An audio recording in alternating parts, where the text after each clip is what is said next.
at the same size as the small No, one? this is the 5. This is the big.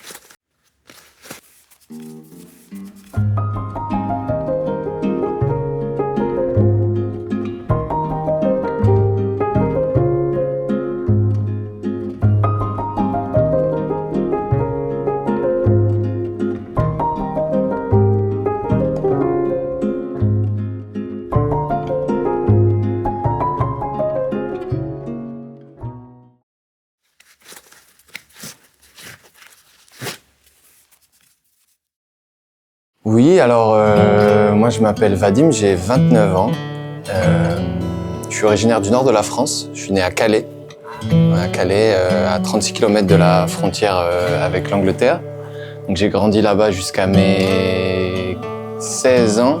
Après je suis parti en Belgique faire mes études d'art graphique pendant 4 ans. Et ensuite j'ai décidé de venir à Paris pour continuer mes études dans un premier temps. Malheureusement, bon, ça s'est pas bien passé, donc j'ai fait ma première expérience dans le retail.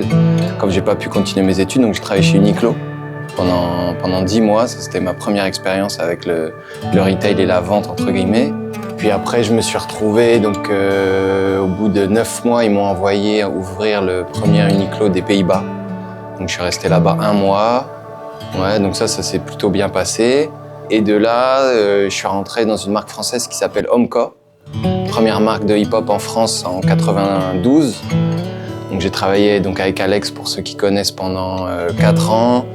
Super marque, un mec passionné, beaucoup d'histoires, un mec vraiment humain, avec un très bon rapport aux vêtements et à la consommation du produit. Et en parallèle, j'étais déjà bien sûr passionné par le vintage. Et donc après, je suis rentré chez 45R il y a maintenant 2 ans et demi, 3 ans. Je connaissais déjà la marque cette culture de l'indigo qu'ils ont, tout le produit vraiment hyper premium, recherche de matières premières qui est assez dingue. Je me rends compte qu'il n'y a pas vraiment de concurrent à la marque, même s'il y a Visvim, Capital, toutes ces marques, mais il n'y a pas vraiment cette empreinte que 45R a, avec un vrai développement de matières premières, avec vraiment un énorme accès à l'artisanat japonais, très niche. Donc c'est là où vraiment j'ai encore plus développé mes connaissances dans les matières, dans les tissages différents, dans les qualités d'Oxford, dans les qualités de Chambray, les tissus, donc comme on dit en français, un peu métis. Donc les mix, coton-lin, coton-laine, tout ça, avec une qualité hyper belle, un montage au top. Et puis bien sûr, l'inspiration première du vintage, donc beaucoup de workwear américain, beaucoup de militaires, tu vois, tout ça. C'est des vêtements intemporels qui sont ancrés dans l'histoire et qui en fait sont sans cesse réutilisés par toutes les marques comme inspiration première, comme toutes les marques japonaises qu'on peut voir, et aussi d'autres marques qui sont beaucoup plus fashion, etc. On voit très bien, même quand on voit ce qu'ils ont fait Louis Vuitton il y a 2 ans ou 1 an, tout le défilé très western, très workwear, avec des turquoises, avec des cuirs, avec des perfectos, toute cette impression-là qui est vraiment très importante. Au-delà du style, de la mode, c'est ce que représente le produit, l'artisanat de produit à l'époque quand ça a été créé. Et voilà, c'est vraiment par ça où je trouve plaisir en fait. Dans ta tenue, il y a ton style, Ouais. et puis à la fois il y a le style de 15. Ouais, exactement. Ouais. Bien mélangé. Ouais. Ça c'est ce que j'aime, c'est un peu garder mes goûts, mais un petit peu mes atmosphères que j'aime bien mettre dans mes tenues, et en même temps porter les produits de la marque qui vont très bien avec mon style, avec ce que j'aime.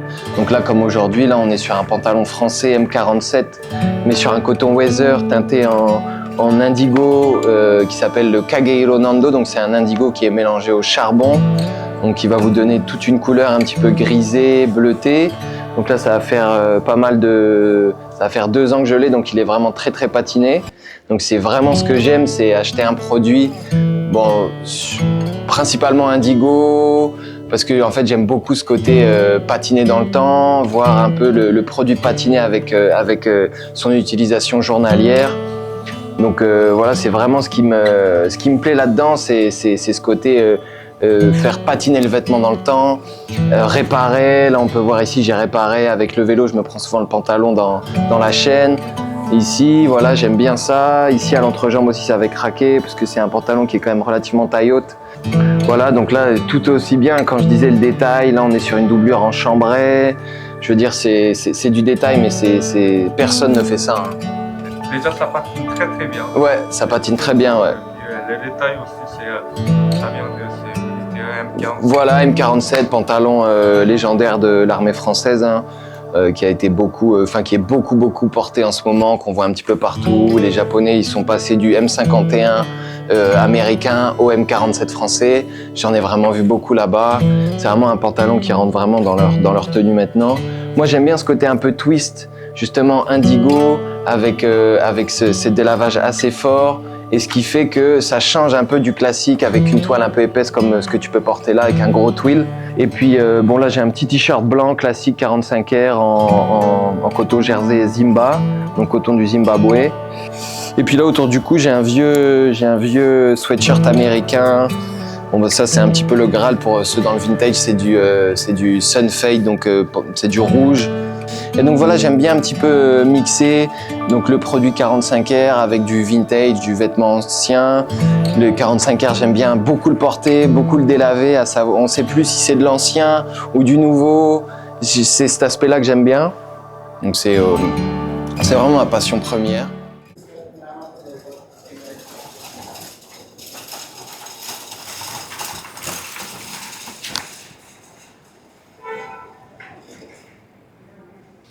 Et puis même juste le nom de la marque 45 RPM qui est donc inspiré des singles vinyles 45 tours par minute, donc 45 rhythm per minute. Donc c'est inspiré du vinyle et je suis collectionneur de vinyle, donc tout de suite ça m'a parlé. J'ai tout de suite eu ce petit rapprochement.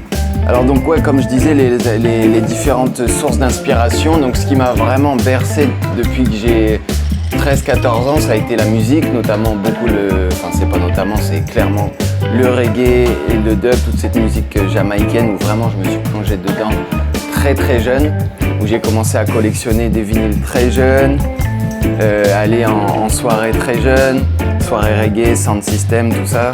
C'est vraiment quelque chose qui m'a bercé dans ma jeunesse. Donc quand on s'arrête par exemple sur des disques reggae, savoir que c'est une musique qui est consciente avec un message fort, même si les gens pensent que c'est juste peace and love, one love, on est tous ensemble, ce qui est vrai, mais en fait derrière il y a un message qui est beaucoup plus profond et qui appelle à l'humanité, au partage, à la bienséance, à connaître son histoire, connaître ses racines pour savoir vers quoi on voudrait aller. Ça pour moi c'est des choses qui ont été très importantes dans les fondements de ma personne.